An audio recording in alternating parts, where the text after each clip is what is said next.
Hello student, कैसे हो आप सभी। जैसे कि आप लोगों ने थंबनेल में देख लिया कि आज इस वीडियो में हम किसी अनंत लंबाई के सीधे तार के निकट वैद्युत क्षेत्र की तीव्रता का सूत्र निकालने वाले हैं। और गॉस की जो प्रमेय से रिलेटिव क्वेश्चन होते हैं, जैसे कि अनंत लंबाई के सीधे तार के निकट वैद्युत क्षेत्र की तीव्रता और समतल चादर के निकट वैद्युत क्षेत्र की तीव्रता, ये सभी इम्पोर्टेंट है। तो ये आज की जो वीडियो होने वाली है ये भी आपके लिए बहुत ही यूजफुल होने वाली है, क्योंकि इस प्रकार के क्वेश्चन एग्जाम में बहुत बार पूछे जाते हैं कि गॉस की प्रमेय लिखिए तथा इसकी सहायता से किसी अनंत लंबाई के सीधे तार के निकट वैद्युत क्षेत्र की तीव्रता का सूत्र निकालिए। आप देख रहे हैं रोशन एजुकेशन 2.0 और मेरा नाम है रोशन उज्ज्वल।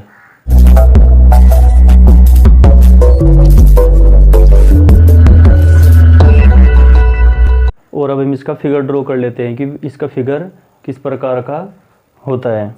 तो मान लीजिए हमने यह वह एक तार मान लिया जिसके निकट हमें वैद्युत क्षेत्र की तीव्रता निकालनी है।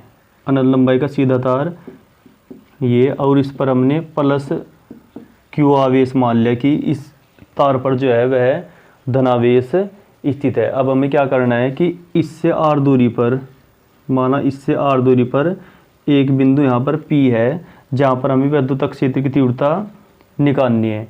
अब यहाँ पर क्या करेंगे कि यहाँ पर हम एक ऐसे पृष्ठ की परिकल्पना करेंगे जो कि इसमें सही बैठता हो।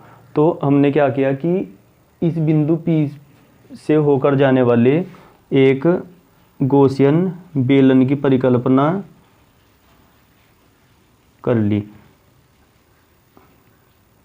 ये मान ली कि इससे एक गॉसियन बेलन परिबद्ध है। तो हमने क्या किया कि माना एक अनंत लंबाई का सीधा तार है जिस पर प्लस क्यू आवेश एक समान रूप से वितरित है तथा जिसका रेखीय आवेश घनत्व लैम्बडा है। इसका रेखीय आवेश घनत्व क्या मानेंगे हम?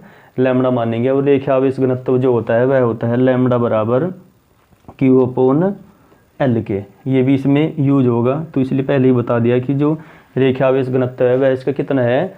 लैम्बडा है। अब हमने क्या किया, फिर इससे आर दूरी पर एक बिंदु P है जहाँ पर हमें वैद्युत क्षेत्र की तीव्रता निकालनी है।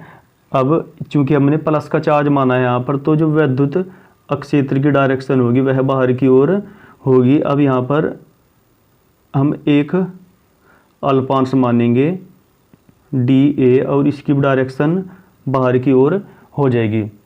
अब यहाँ पर भी एक अल्पांश होगा और यहाँ पर भी एक अल्पांश होगा, लेकिन यहाँ पर क्या होगा, dA इधर की साइड हो जाएगा और E ऊपर की साइड। तब जो एंगल इनके बीच बनेगा वह 90 डिग्री हो जाएगा। और यहाँ पर भी सेम E ऊपर की साइड और dA इधर की साइड, यहाँ पर भी जो एंगल होगा वह 90 डिग्री हो जाएगा। तो यहाँ पर भी वैद्युत जो फ्लक्स होगा वह 0 ही होगा। तो किनारों पर वैद्युत फ्लक्स कितना हो जाएगा?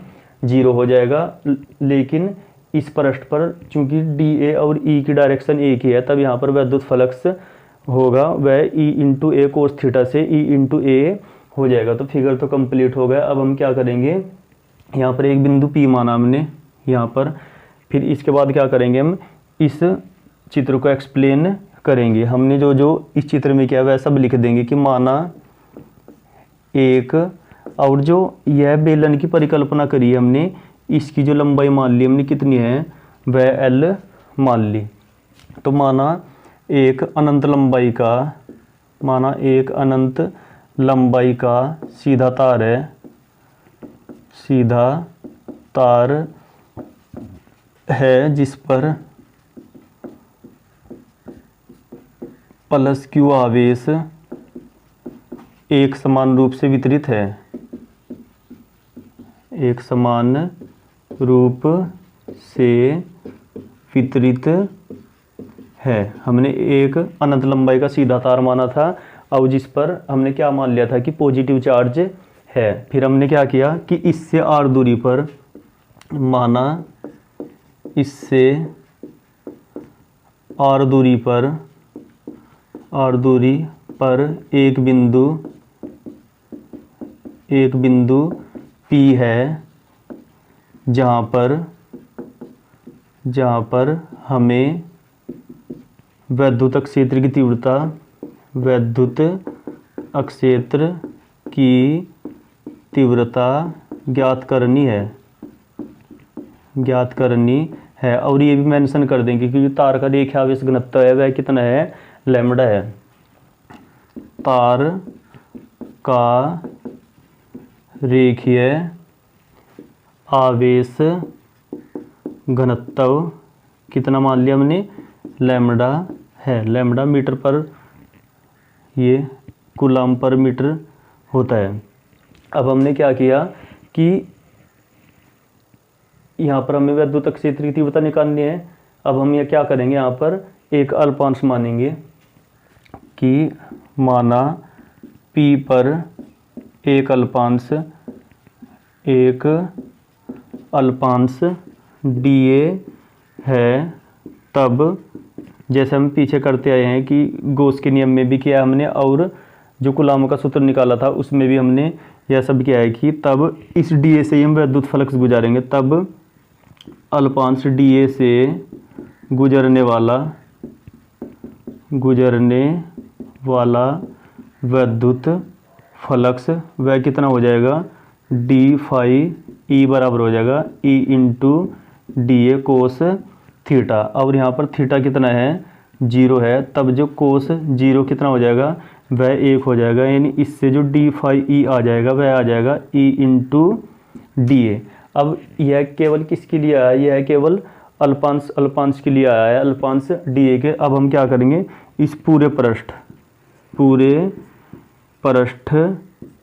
के लिए हम क्या करेंगे, इंटीग्रेशन लगा देंगे d फाई E, यानी पूरे पृष्ठ से गुजरने वाला विद्युत फ्लक्स वो आ जाएगा इंटीग्रेशन d फाई E बराबर इंटीग्रेशन E इंटू dA। अब जो छोटे छोटे विद्युत फ्लक्स हैं वह एक बड़ा ही विद्युत फ्लक्स हो गया, E हमें निकालना ही, और यहाँ पर इंटीग्रेशन किसका आ जाएगा, dA का आ जाएगा। अब ये आ गया फाई E बराबर E। अब हमने जब गोलीय पृष्ठ माना था तब हमने एरिया जो लिया था वह 4 पाई r स्क्वायर लिया था, और चूंकि अब की बार क्या है, अब की बार बेलन है और बेलन का जो वक्र पृष्ठ होता है वह 2 पाई RH होता है, लेकिन h की जगह मैंने क्या लिया है, यहाँ पर L लिया है, ये 2 पाई RL आ जाएगा।